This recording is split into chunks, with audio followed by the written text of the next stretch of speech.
Alemşah. Ha. Götür. Birini ana. Birini? Alemşah. Gel. Götür. Böyle.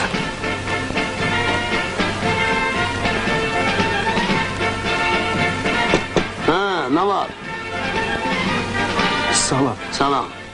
Gel içeri, soğudu. Döşe gelsin. Hava soğuktu. Adamın elleri, ayakları. Mənim də əllərim üşüyür, nə olsun? Soğukların içinde. Əlcə yoxdur. Kitab var. Min bir gecə. Deyirlər, əntiqə romandır. Verim oxuysan.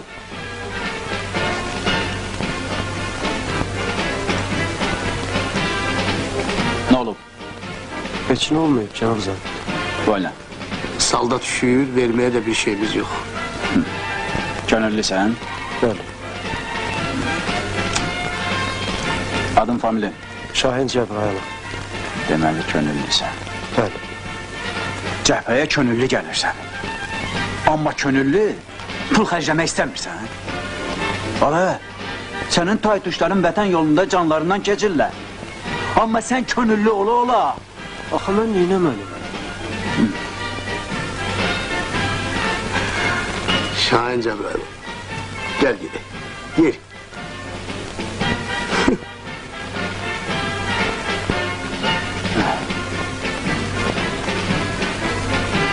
Pulun var. Maşını görürsən. Orada her şey var. Can dermanı, kuş sütü. Hoş geldin.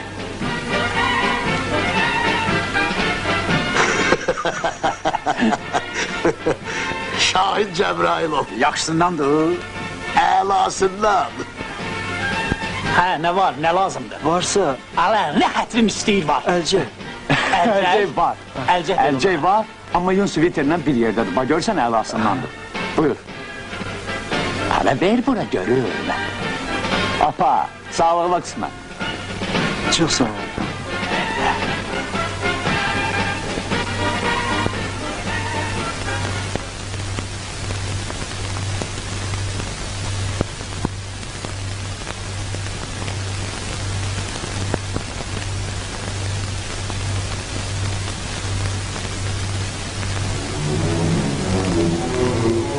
Yüzünü görmediğim, adını bilmediğim əskər balam.